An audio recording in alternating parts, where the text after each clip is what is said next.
The hand came out of nowhere and cracked across my face, loud enough to make the wind chimes go silent, and the neighbor's mower stall mid-row. I didn't shout. I didn't cry. I reached for my phone and dialed 911. I'm 64. I bought this small house with overtime shifts, coupon dinners, and a spine that learned to carry more than groceries. I used to believe kindness could hold a family together. Today, I learned kindness without boundaries is an invitation to be robbed. They arrived with suitcases and a smile that didn't reach the eyes. We'll stay here, I was told, like my spare bedroom was a public service.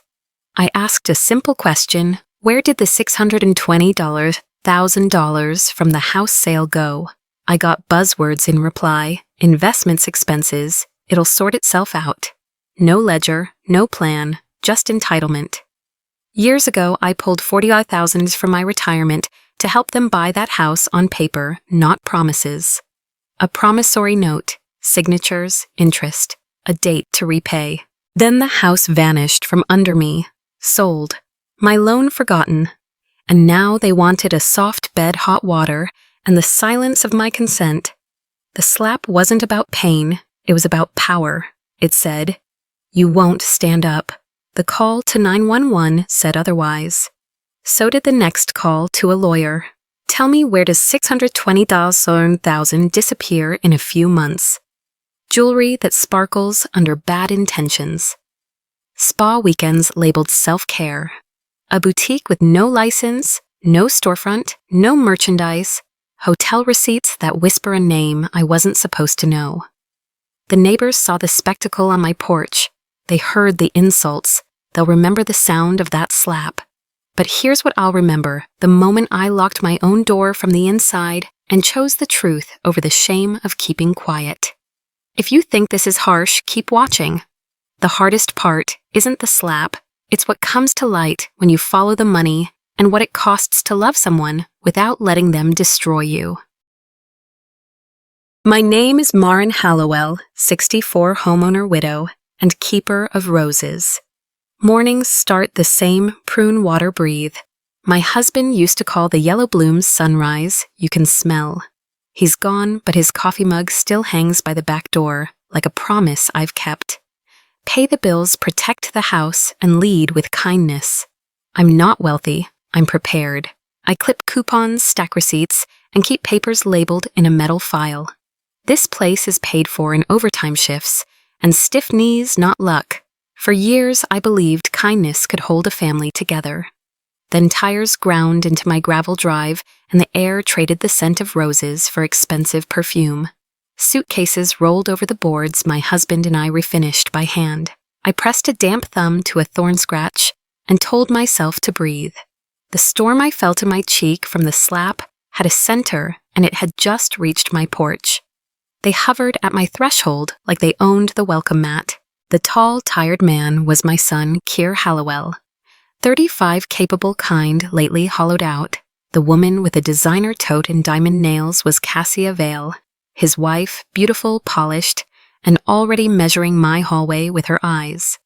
I'm the kind of mother who asks, "Have you eaten?" Instead, I opened the door and watched their luggage glide across a floor Keir once helped us sand when he was 15. Small talk scraped. Cassia's cologne pushed past my coffee. Keir avoided the family photos as if the faces might ask questions his mouth couldn't. Something was off, and not just the suitcases. They looked less like visitors and more like a decision delivered to my door. I set the kettle on out of habit, felt the ache in my palm where a hand had landed earlier, and realized I was the only adult in the room willing to speak plainly. Keir said it first, voice frayed at the edges.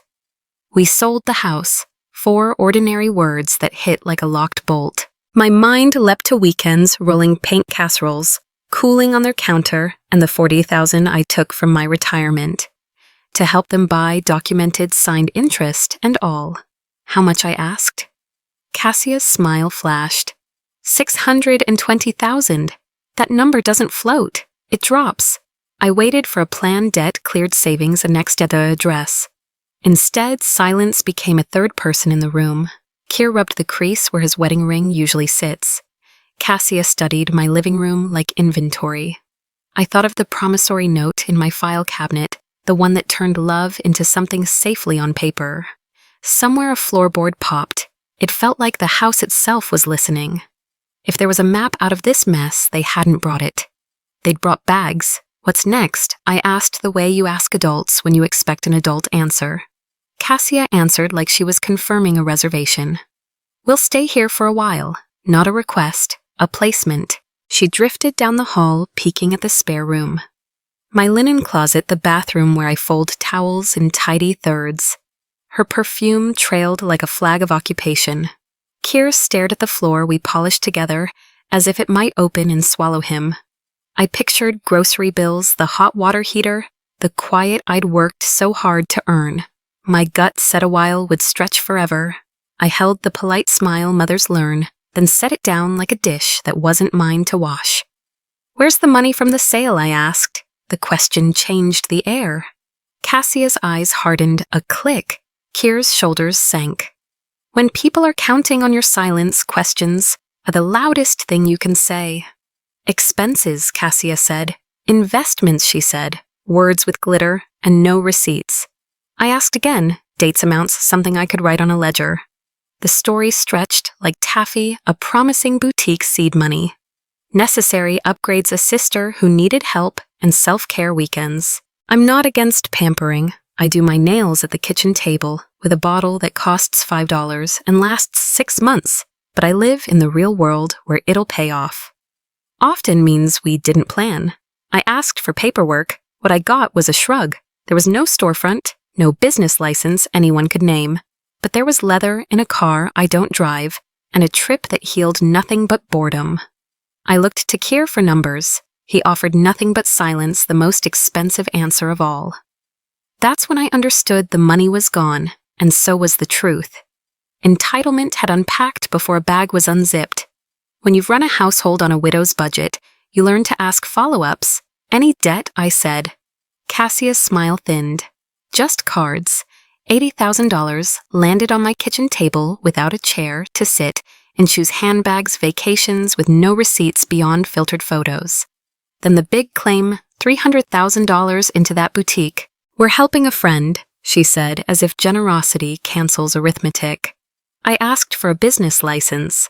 She changed the subject. Here's why I kept a promissory note on that $40,000 years ago, so kindness wouldn't be mistaken for free money. They sold the house and forgot to honor the loan. Now they wanted my spare room and my silence.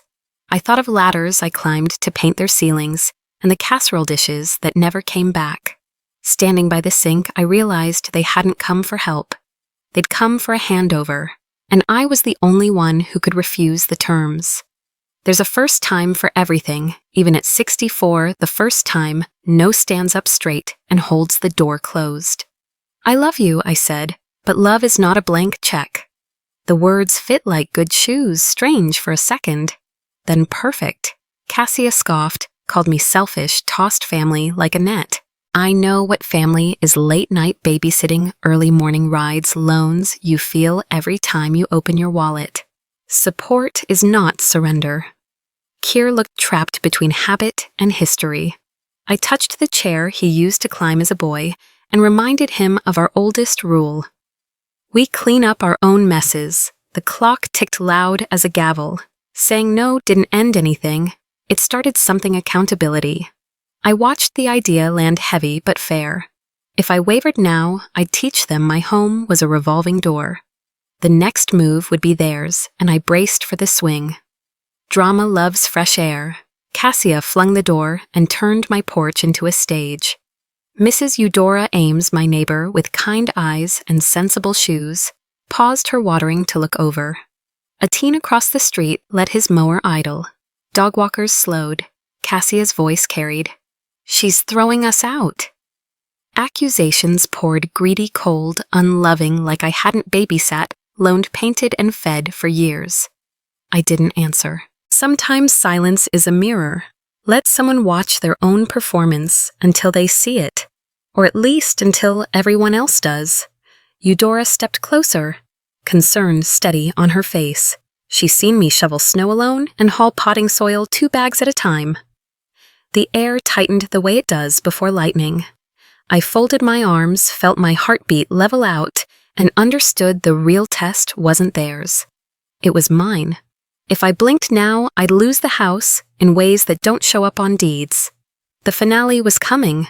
It snapped the morning in half. A hand, a cheek, a sound you don't forget. Wind chimes froze. The teen's mower died mid-row. Even the dog across the street went quiet. I didn't stagger. I placed a palm to my face, not for pain, but for proof. A line had been crossed in front of witnesses. I looked at Kier, the boy who once brought me dandelions like trophies. He stood still, lost inside a moment he should have owned. I found my voice. "This is my home," I said, clear and even. "You will leave." I pulled my phone from my apron. I've called pediatricians, plumbers, pastors. This time I called 911. The operator asked if anyone was injured. "No," I said, "and that's why I'm calling now." Boundaries without consequences are wishes. I had made a promise to myself when I said no. This was me keeping it with a record, with witnesses, with the law. Red and blue washed over the porch as a patrol car rolled to a stop. The younger officer stepped up first. Officer Tessa Marquez, calm voice, steady eyes.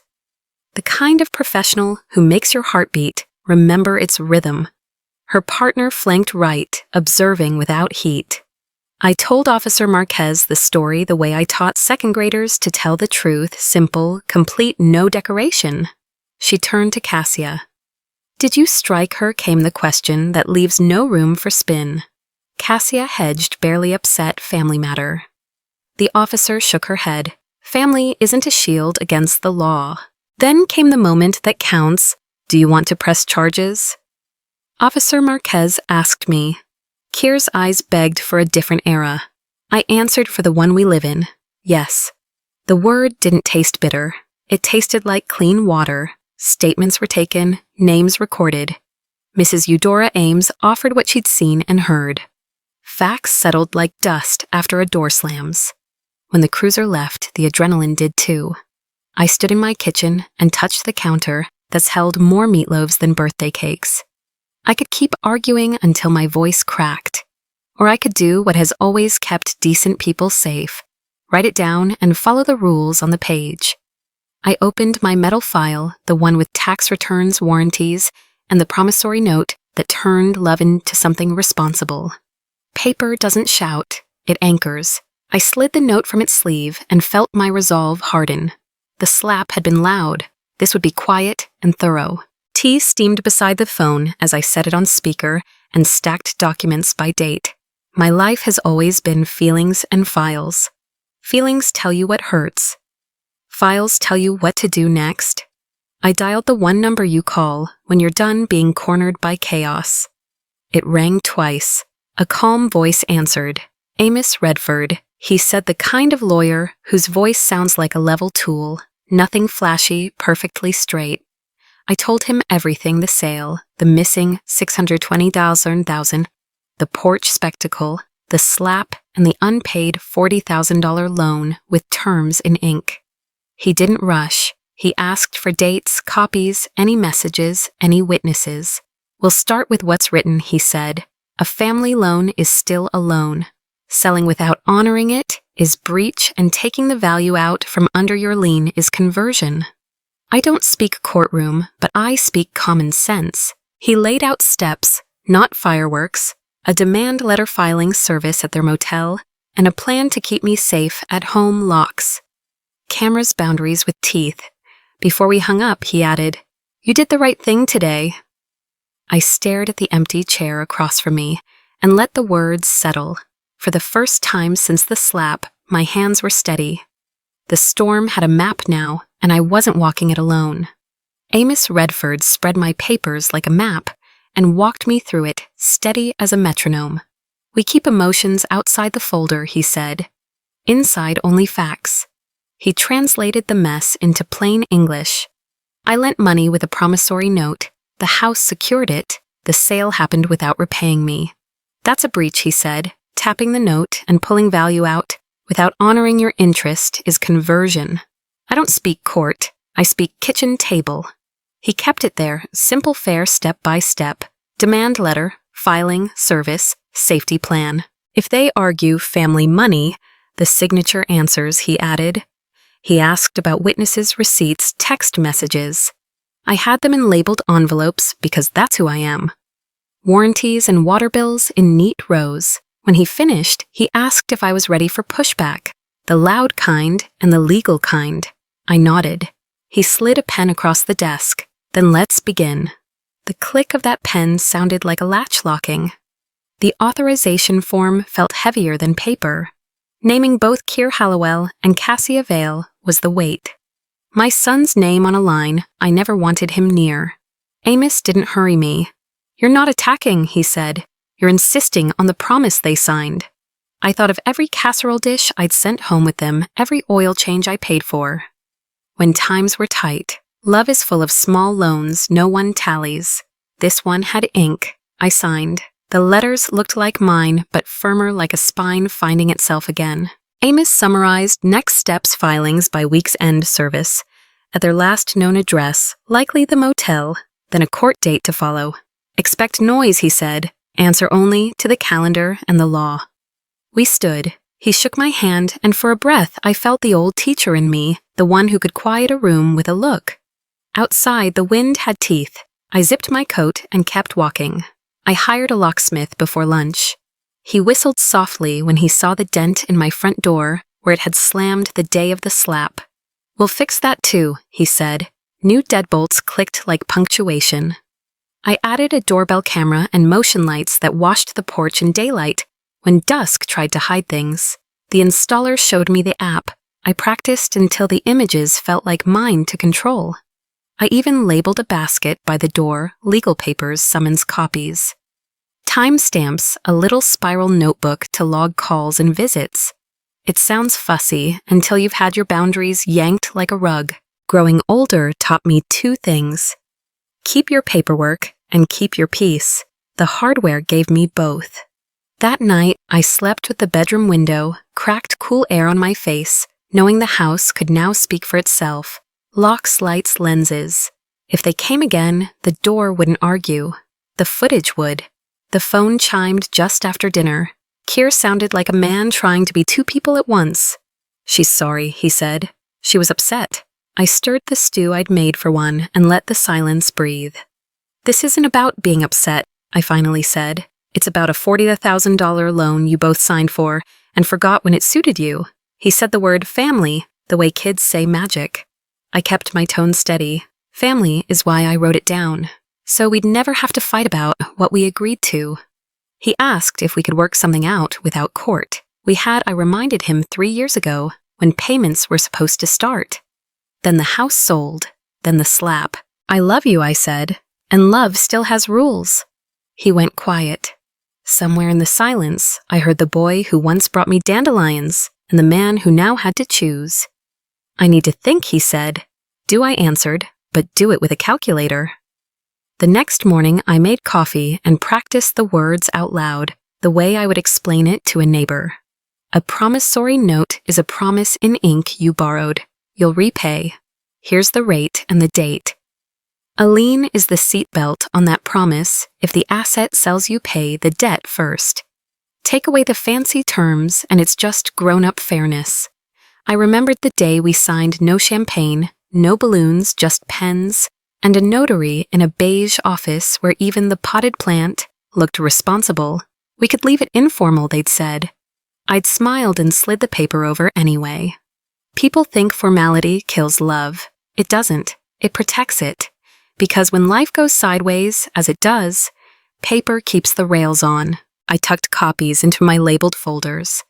If a judge asked, I'd answer with dates, not drama.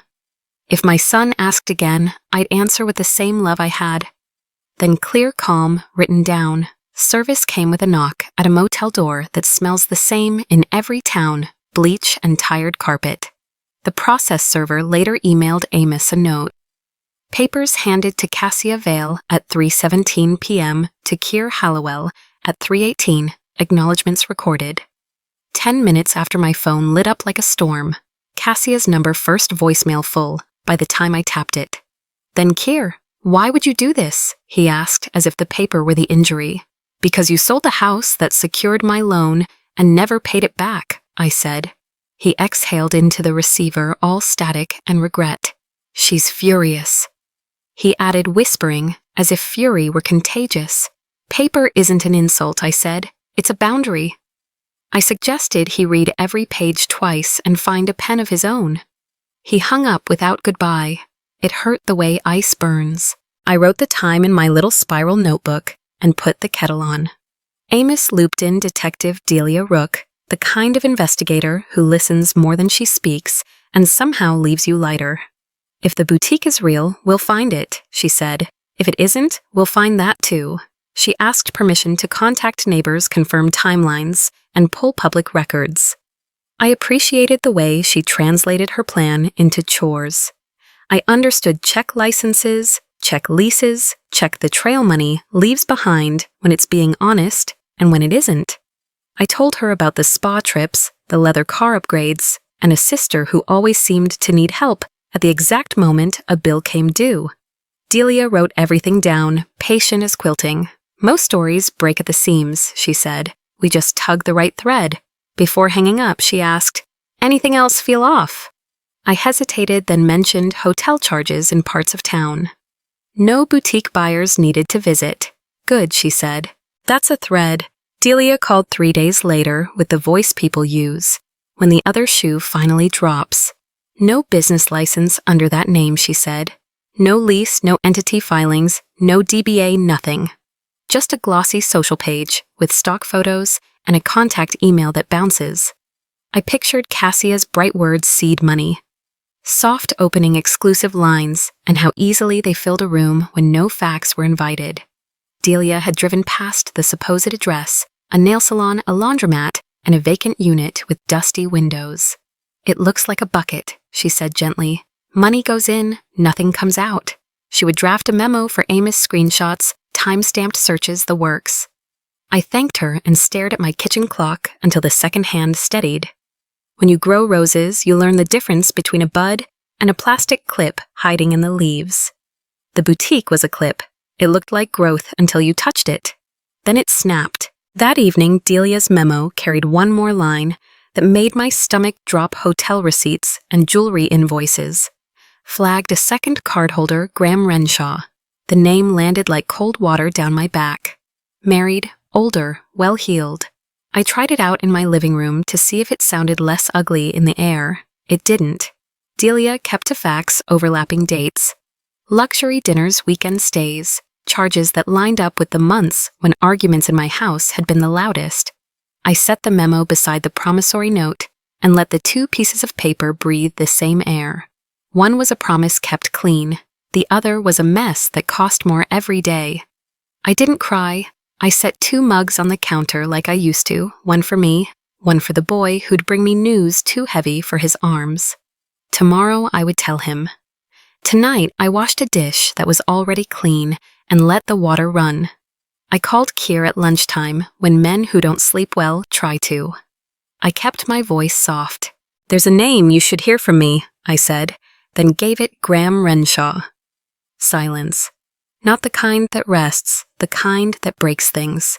I walked him through dates and receipts, how the boutique evaporated under a flashlight, how hotel charges hummed like neon. He didn't argue. He didn't apologize. He just breathed like a man, learning there's no floor where he thought there was one. I didn't know he said finally the words, so small they needed both hands. I believe you. I answered because it was true. Now what, he asked. I told him the only answer I had. We follow the paper until it lands in court. He whispered he was sorry. I said I wanted him safe. We hung up with nothing solved, and everything decided the truth would walk in on 2 legs, not sneak in through a side window.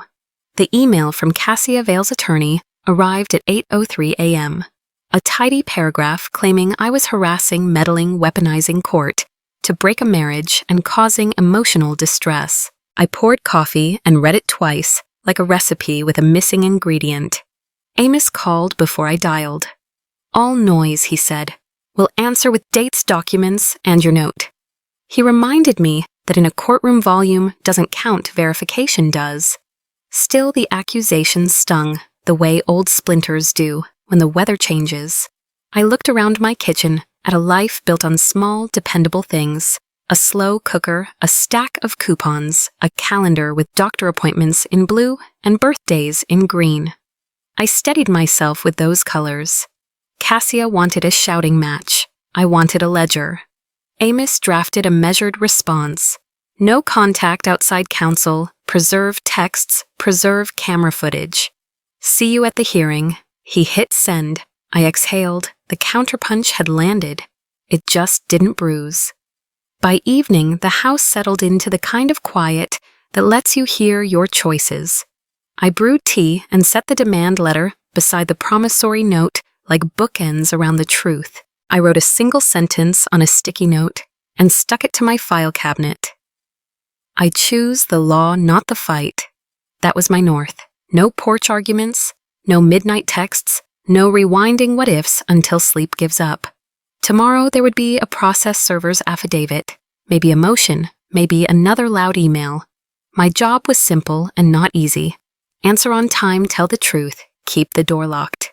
Before bed, I walked the perimeter, new locks, working lights. Camera angle just right, and felt that click inside I hadn't felt since my husband died, the feeling that the house and I were on the same team. I turned off the kitchen light and caught my reflection in the window. I didn't look angry, I looked ready. Keir Hallowell walked into Amos Redford's office, looking like a man who'd forgotten how to sleep. He didn't sit right away. He hovered hands on the chair back, as if furniture might judge him. I need to see everything he said. Amos slid over a neat stack bank prints, screenshots, hotel folios. Keir tried to swallow, couldn't, then sat. I remembered him at 8 bringing home a reading log, with gold stars, always proud of the pages he finished. Now he was facing pages that didn't love him back. Amos didn't editorialize. He pointed, dated, explained. No thunder, just weather. When Keir finally lifted his eyes, they were glassy but clear. I don't know the man who made these choices, he whispered. I said the line I'd been saving for the day. My voice might matter most. Then we'll meet the man who fixes them. He nodded once as if agreement could be a beginning. It was. We opened the folder like a door no one wants to walk through. Jewelry, invoices, names I couldn't pronounce. Commas I could. Spa weekends stamped with dates that matched fights in our kitchen. Hotel charges with 2 breakfasts when one room was supposed to hold one spouse. The spending didn't wander. It sprinted. Amos traced patterns with a pen, not to shame, but to show. Here's the boutique claim, he said, pen tapping a wire transfer. Here's where it lands in nothing. Keir rubbed his temples the way his father used to when the car made a sound it shouldn't. How did I miss this? He asked. Trust, Amos said gently. And life happening too fast. I thought of all the ways busyness hides truth, double shifts, school pickups, sick days. The ledger did what ledgers do. It told the story without adjectives. At the bottom of the last page, Keir breathed out, like a tire losing air.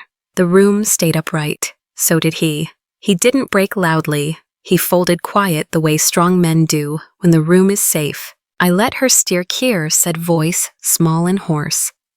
I kept thinking the next month would be different. I wanted to fix it with casseroles and pep talks, but this wasn't a scraped knee. It was a habit. I put my hand on his sleeve the way I used to at parent-teacher nights when he looked for me in a crowded gym. You're not the worst thing you've done, I said. You're whatever you do next. He nodded into his palms. Amos Redford slid a box of tissues across like a lifeline, then gave us the grace of looking at his notes while we used it. There's a path, Amos said, eyes still down. It isn't easy, it is honest. Keir straightened his shoulders, squaring by inches, not by magic. Then that's the path, he said. The decision sat between us like a light left on. The word arrived carefully like glass. I'm filing for divorce, Keir said. He didn't look at me, and I didn't make him. Some decisions need air around them. I'll repay you all of it. He added, voice firmer now. My instinct was to say, take your time, but instinct is how we got here. Soft where hard belongs. We'll set terms. Amos Redford said, flipping to a fresh legal pad. Realistic. Written. Keir talked about selling the watch he never wore, taking overtime, moving to a cheaper place. None of it sounded heroic, it sounded adult. I thought of the day we taught him to ride a bike, how he wobbled, how he fell, how he bled, and how he got back on, while his dad jogged beside him, hand ready but not holding. You won't do this alone, I said, but you will do it. Keir exhaled like he'd been holding that breath for years. Somewhere inside a hinge unstuck. 2 days later, Cassia Vale arrived at my bookkeeping job, dressed like a boardroom and speaking like a siren. We need to talk, she announced to the waiting room, turning quiet clients into an audience. I stepped out, palms open. This isn't the place, I said. She raised her phone as if it were a badge. Then make it the place. My boss peered over his glasses with the patience of a man who's seen many tax seasons and too little decorum. I kept my voice even. Please leave or I'll call building security, she lashed out, accusing me of ruining her life. Stealing her marriage, weaponizing court. The receptionist shifted uncomfortable. I remembered the rule I taped to my file cabinet. I choose the law, not the fight. You're trespassing, I said. This conversation is over. She hesitated, calculating the room. Then she leaned close enough for perfume to sting.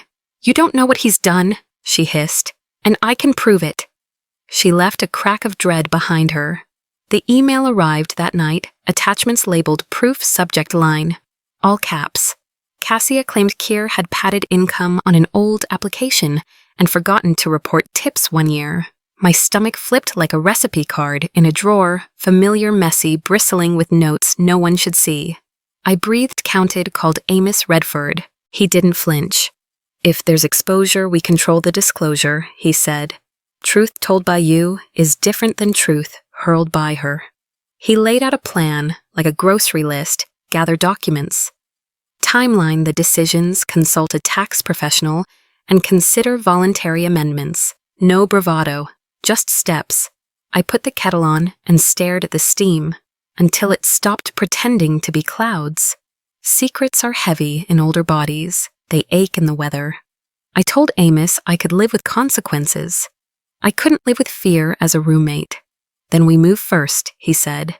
And for the first night in weeks, I slept. In Amos's conference room, Keir spoke with his hands flat on the table, the way people do when they're done hiding. I inflated income once, he said. I left off some cash the year we were drowning. He didn't make excuses. He made eye contact. I felt the wince run through me and out like a stitch you jog past. Can we fix it? He asked. Amos nodded. You'll likely owe back taxes and a penalty. You'll also sleep. He explained what voluntary disclosure looks like, plain forms, clean math, no midnight. Keir took out a pen and wrote a list you could hand to a grown man and expect to see completed request statements. Call the preparer schedule, an appointment follow through. I looked at my son and saw a man who wanted to live without a shoe, waiting to drop. We aren't our worst afternoon, I said. We're our next morning. He nodded once. The pen stayed in his hand. We met with the tax professional in a beige office where even the potted plant looked ethical. Keir laid out the facts without flinching. Numbers are kinder when you stop making them lie. The preparer outlined amendments estimates and a payment plan that didn't pretend we were rich. You'll get a letter, he said. It won't be fun. It will be finite. On the way out, Keir stopped by a trash can and tossed a folded stack from his pocket. What was that? I asked. He smiled without teeth. Old receipts I kept to reassure myself I wasn't doing anything wrong. We stood in the parking lot, winter sun, sharp on our faces. She can't use this now, he said, meaning Cassia and whatever proof she thought she had. No, I answered, she can't. The wind lifted a receipt from the bin and slapped it against the rim before it fell back in. Even paper knows when it's done being chased. Amos Redford called with a voice that carried a hint of smile. Disclosures filed, time-stamped, copies to your email, he said. If her attorney swings, we'll show we already walked in and told the referee. I pictured Cassia reaching for a weapon that wasn't there anymore, hand closing on air. There's a quiet triumph in honesty. You don't get applause. You get a floor that doesn't move. That night, I cooked a simple dinner and ate it at the table. I've paid off one grocery list at a time. My phone buzzed with a short text from Kier. Thank you for standing still while I caught up. I stared at those words until they became a prayer. I rinsed my plate and set it on the rack just so. Some victories don't look like fireworks. They look like dishes air drying in a house that feels level again. The bully in this story wasn't a person anymore. It was the lie, and we'd pulled its teeth. Court loves a witness without a stake. Mrs. Eudora Ames knocked on my door with a manila folder and the kind of determination that wears orthopedic shoes. I wrote it down, she said, handing me her careful notes. Dates times what she heard on the porch the day of the slap, what she saw who was present. She even mentioned the teen with the mower and the mail carrier who paused at the curb. I don't like trouble, she added, but I don't abide by bullies. I made tea and we sat at my kitchen table, the neighborhood newsroom. She practiced her statement out loud, steady as a hymn. No embroidery, just facts. When she left, she patted the doorframe like it was a shoulder. You're not alone, she said. After she crossed the street, I tucked her notes into my labeled file and felt the odd comfort of community, the way porches become courtrooms and ordinary people become the difference. The court date circled on my calendar like a storm on a weather map. I woke early, ironed a blouse, and slipped the promissory note into my bag, the way some folks carry a photograph. Kier met me in the hallway outside the courtroom tie. Straight eyes tired but unafraid, whatever happens, I told him we tell the truth, and let it land where it's supposed to. He nodded, breathing like a man learning to trust his lungs. Amos Redford arrived with his leather folio and that level tool voice. We go in clean. We come out clean, he said. I chose a seat where I could see the judge clearly and the door if I needed air. I felt my husband's steadiness in the way my feet found the floor flat and sure. Today, I protect myself. I whispered not from love, but from the version of love that keeps score in secrets and spends other people's futures. The night before court, I sat at the kitchen table with a pen that doesn't blot and wrote a note addressed to the woman who got me here. Dear me, I thanked myself for calling 911, for changing the locks, for labeling the folders, when my hands shook. I forgave myself for not seeing sooner. I promised myself I'd be kind later, even if the day was hard. I wrote, you are not the slap, you are the call. You are not the mess, you are the ledger. I folded the letter and tucked it into my purse beside a wrapped peppermint, just in case courage needed sugar. In the morning, I slipped the note into my coat pocket. On the courthouse steps, I touched it like a talisman breathed in the cool air and felt the click of a boundary set and kept. Then I opened the heavy door and walked toward a room where truth stands up and asks for a microphone. Fluorescent lights flattened every color in the courtroom. Even the flags. Honorable Petra Hollis took the bench, silver hair, straight spine, the look of someone who has heard every story and still expects the truth. Amos Redford slid our folder in front of me, his pen aligned with the edge, like a plumb line. The clerk called our case. Across the aisle, Cassia Vale sat perfectly composed, her attorney arranging papers with theatrical care. Kier Hallowell took the row behind me, close enough to hear me breathe. I touched the letter I'd written to myself in my pocket and felt the paper calm my hands. Good morning, Judge Hollis, said voice. Even as a level tool. Counsel appearances. Names were stated. I heard my own as if it belonged to a sturdier woman. It did. The room smelled faintly of dust and citrus cleaner. This wasn't a place for speeches. It was a place for receipts. I folded my worry in half and faced the bench. Opposing counsel rose first. Smooth voice, soft edges, a portrait painted with sympathetic strokes. A loving wife she called Cassia, a young couple overwhelmed. A mother-in-law who never approved. I listened to myself be turned into a cautionary tale about meddling women and family money that was never meant to be collected. She gestured toward the gallery like we were on a stage and the audience might tip the verdict. I felt my jaw set the way it used to when a student blamed the dog for unfinished homework. Honorbouse Petra Hollis didn't blink. She took notes. Counsel kept talking stress confusion, difficult markets, misunderstandings. Not one date, not one document. Emotions in paragraphs, facts in whispers. When she sat down, the room felt perfumed and empty, like a bouquet with the stems cut short. Amos didn't stand right away. He let the quiet point out what was missing. Then he rose-smoothed his tie and put our folder on the lectern like a brick. Your Honor, Amos Redford began this case is about a signed promissory note, a recorded lien, and 3 years without a single payment. He spoke like a carpenter, measured twice, cut once. He placed copies on the evidence table, the note with signatures, the amortization schedule, the notice dates, and the deed that showed the lien. The house was sold, he continued, and the debt was ignored. No adjectives, just chronology. He slid over my call log the dates I'd asked about payments and the certified letter I'd sent before filing. We will also show post-sale conduct spending, inconsistent with hardship and a physical assault, when my client refused to house the defendants. I watched Judge Hollis track each exhibit like stepping stones across a creek. When Amos finished, he didn't look at the other table.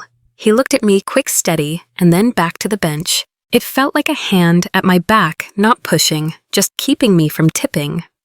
Call Officer Tessa Marquez, Amos said.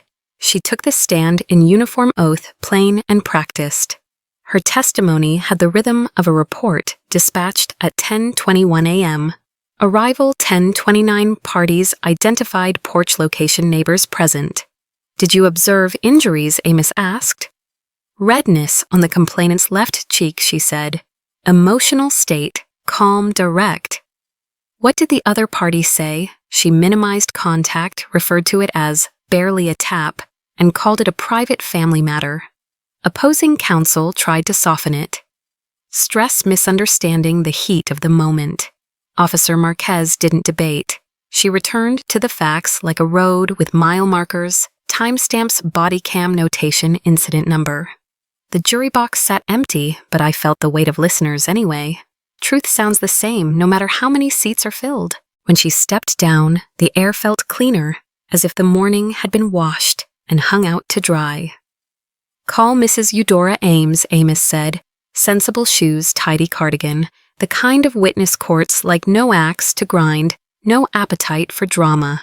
She spoke gently as if reading a grocery list. She didn't want to forget, saw raised voices, heard accusations about money, watched a hand strike a cheek. She named the teen with the mower, the mail carrier, who paused the time the wind chimes stopped. Opposing counsel tried to blur the edges. Suggested Eudora misheard, wondered about distance, asked if emotions colored what she saw. Eudora folded her hands. I'm older, not fanciful, she said. A small ripple of polite laughter moved through the room and was gone. And I wrote it down that day, she added, lifting a neat page with times and quotes. Amos offered the page. The judge read it, then nodded once. Eudora stepped down, patted the rail as if it were a shoulder, and went back to the gallery. My lungs remembered how to work. Call Graham Renshaw. The room tilted. He entered in a polished suit that looked expensive even under fluorescent lights. Under oath, his voice had less charm. Amos didn't ask about feelings. He asked about purchases and dates, jewelry, hotels, restaurants that don't print early bird specials. Were you under the impression the funds were from her personal savings?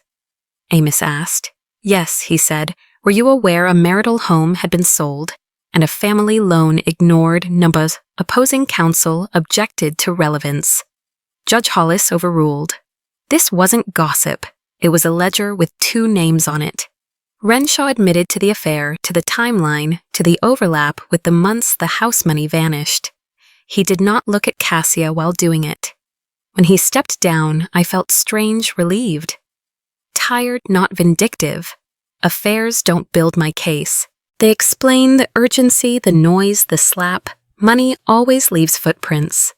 We had followed them through the lobby. Amos introduced Detective Delia Rook's report. A neat packet with screenshots, business license searches. Landlord inquiries and photographs of a vacant unit with dust on the sill, no state filing, no city license, no sales tax number, Amos recited, a social profile using stock images, and a disconnected phone.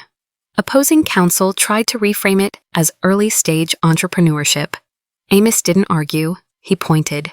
Wire transfers labeled investment, he said, tapping the page, and nothing on the other end. Judge Hollis studied the photos, nail salon, laundromat, and a blank space between them like a missing tooth. She looked up. Counsel, she said to the other table, do you have any documentation that this business exists as a legal entity? Papers shuffled, words were offered, vision plans, excitement. Not one license, not one lease. The judge set the packet aside, as if it had answered a question only paper can. The room felt smaller, like the truth had moved its chair closer. Opposing counsel leaned hard on sentiment. This was family, she said, a mother who always disapproved, a gift, not a loan. Judge Hollis lifted the promissory note and turned it to face the room. Whose signatures are these, she asked. Both parties, counsel admitted. Interest rate 5%, commencement of payments. 1 year after purchase, the judge set the paper down. A loan with terms is not a gift. Because the parties are related, she said, each word spaced like fence posts. The law does not convert ink to sentiment. She looked at me. Did you attempt informal resolution before filing? I nodded and referenced the certified letter, the calls, the missed due dates. She wrote something in a tidy hand. Opposing counsel sat down a little too quickly. The room didn't cheer. It breathed the way a crowd does when someone finally says the thing everyone knows but is afraid to say. Then it was Cassia Vale's turn. She was careful at first. Soft voice practiced pauses. I didn't understand, she said. We were under pressure. Amos let her talk herself in a circle, then held up timestamps and bank lines that didn't match her story. You testified you were home that weekend, he said, but these hotel charges are in your name 2 towns over. She blamed confusion. He offered the receipt with room service for 2 breakfasts. You said the boutique had merchandise on order, he continued, but there's no vendor record, no invoice, no shipping. Can you name a supplier? She tried. The name belonged to a brand that sells only direct. Judge Hollis's eyebrow lifted a fraction. The room felt it like weather. Evasion has a hollow sound once you've heard clean testimony. Cassia's answers started overlapping like a radio between stations. By the time she stepped down, the story she brought had shrunk 2 sizes and couldn't zip. Amos called Keir Hallowell last. He walked to the stand with the steady awkwardness of a man choosing honesty over comfort. He admitted what we'd already disclosed, old mistakes on an application, a year of underreported cash, both being corrected through voluntary amendments. He did not shift blame. He didn't say everyone does it. He said, I'm fixing it. Opposing counsel tried to swing with Cassia's threatened proof. Amos answered with time-stamped filings already in the court's packet. The judge nodded acknowledgement without praise. The best adults should expect. Then Keir said something that surprised me and didn't. When my mother asked for paperwork, I gave her silence. I won't make that mistake again. It wasn't tearful. It was level. The kind of sentence you can build a next day on. When he stepped down, he caught my eye and didn't look away. Some apologies aren't words. They're posture. My boy stood up straight. Amos didn't need me long. He asked how the loan happened and why we wrote it down. I told the court what I told myself at the kitchen table. I put it on paper to protect love from memory. I said I didn't want my home to become the fallout shelter for bad choices. I said I pressed charges because a slap isn't a family meeting, it's a line crossed. Opposing counsel tried to prod me into anger. I didn't follow. Do you want to punish them? She asked. No, I said. I want what was promised, and I want my door to stay a door. Judge Hollis watched the exchange without blinking. For older women, telling the truth plainly is its own climax. I stepped down with my heart steady and my hands warm. A lifetime of careful bills and casseroles had led to one sentence I could live with. I love my family and love has rules. The court had heard mine.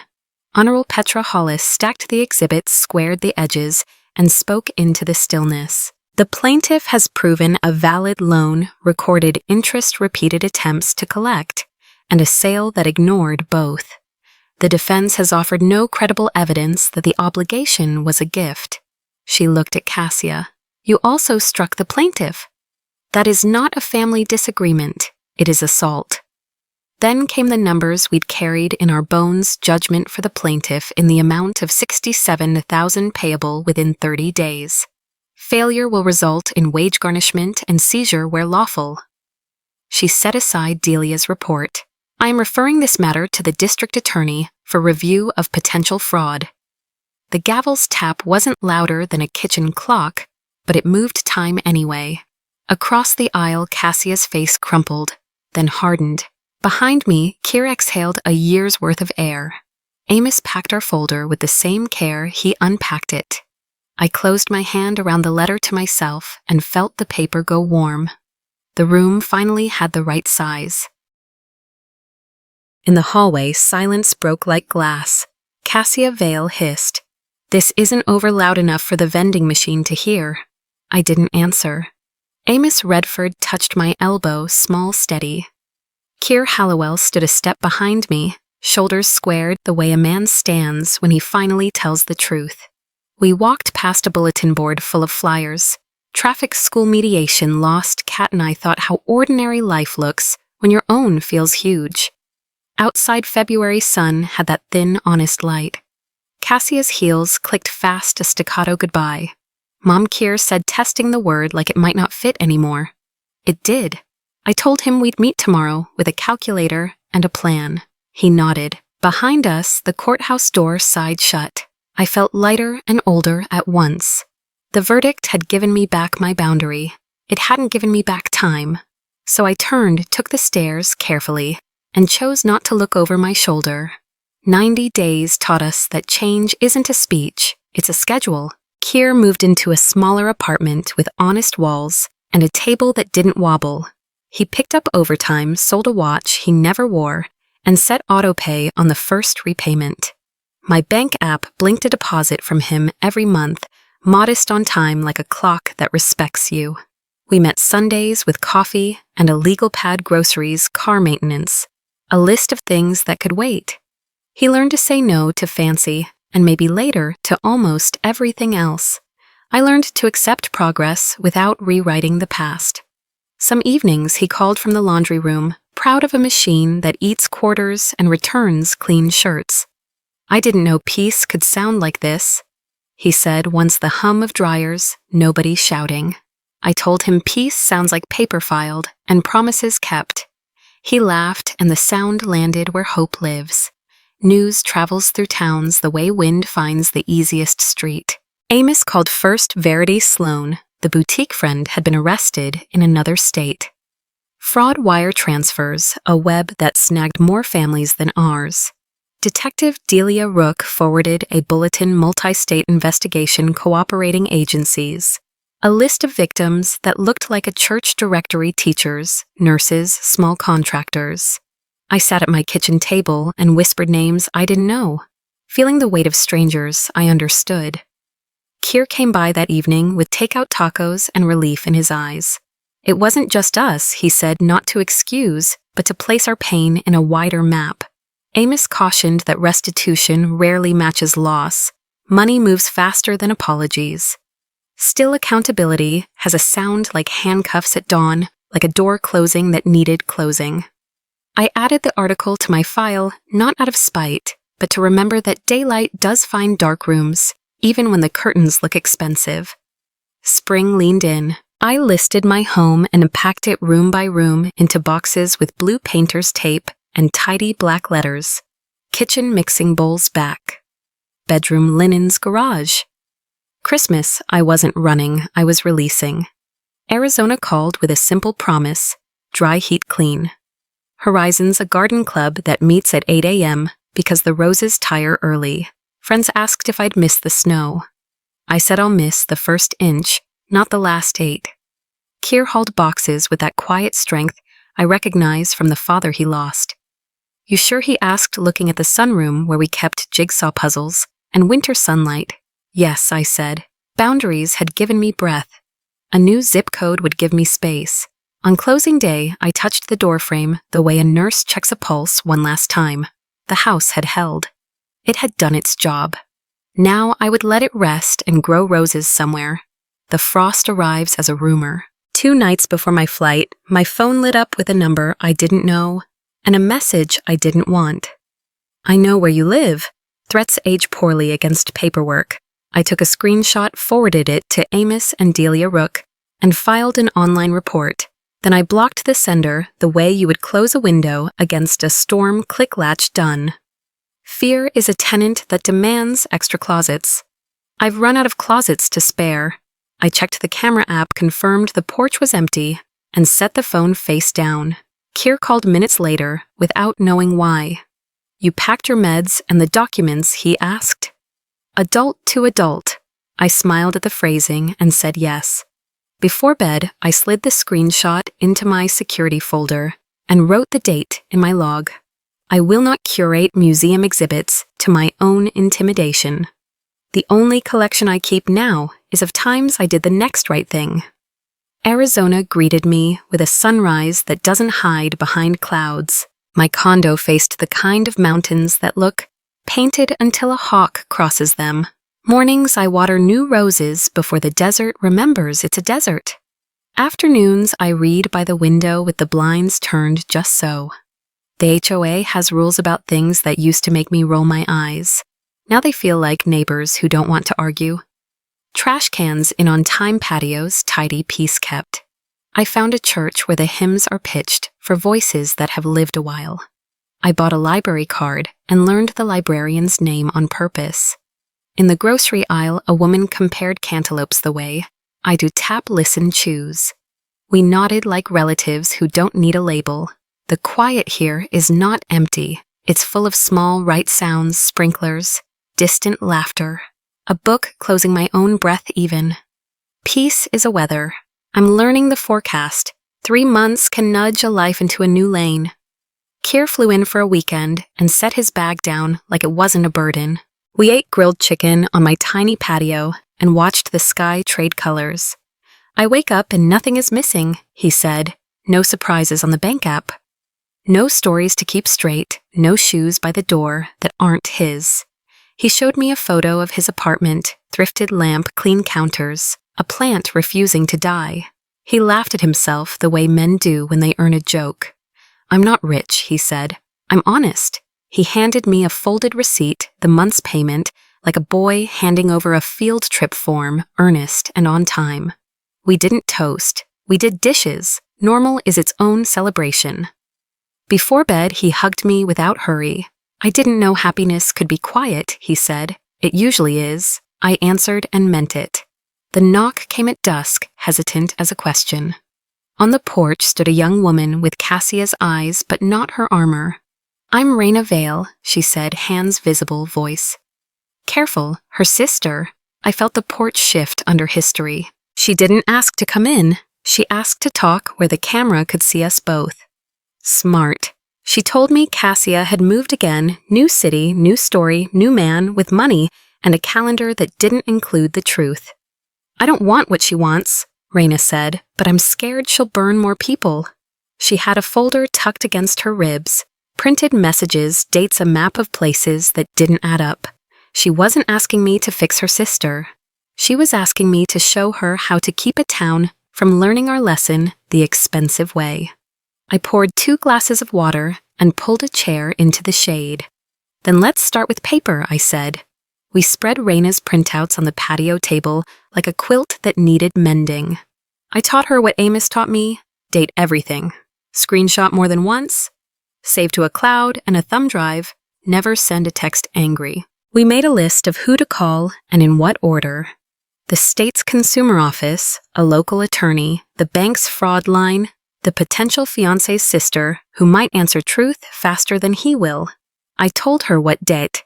Delia Rook told me, real businesses have paper trails. Real people have patterns, make both visible. Raina listened like a student who knows tuition is due. She wiped her eyes once and said, "I don't want to be her defender anymore." I squeezed her hand. "You're not," I said. "You're the double check." When she left, she tucked the folder under her arm like it belonged to her future. I watched her walk toward a car with more miles to go and felt something unclench. My roses surprised everyone, especially me. Transplanted shrubs can sulk. These dug in. On mornings when the sun came early, I'd kneel and press my palm to the gravel, feeling for damp the way nurses feel for pulse. Roots don't complain. They go to work. I think of that when I catch myself spinning old scenes like reruns. I'm not the slap. I'm the person who called, who filed, who moved, who watered. I'm the woman who taught a younger sister how to name a scam out loud, and a grown son how to sleep through the night. Some afternoons, I set my phone face down on the table and let the world wait while I do nothing fancy, sip tea, trim a stem, write down a bill I already paid. People say the desert is empty. They haven't watched a rose learn to hold water like a secret. Neither had I until now. Turns out I bloom in boundaries. I lost money, yes, but I found my son and I found myself. That's the trade I chose when I locked my own door and told the truth out loud. Here's the lesson I'm carrying forward. Like a house key, boundaries are a kind of love. They don't shut people out. They invite them to meet you on solid ground. And truth, it's armor you can sleep in. It doesn't make the world kinder, but it keeps you standing when it isn't. The law is the straight line we follow when feelings want to wobble us off the road. Paper dates, signatures, steps. If you're where I was, start small, write it down. Say no once, choose the call over the confrontation. You'll be surprised how quickly your life remembers its shape. Now it's your turn. What would you do in my place? Tell me in the comments your boundaries, your wins, your hard-earned peace. And if this helped, subscribe channel. I've got more healing stories waiting on the other side of that button.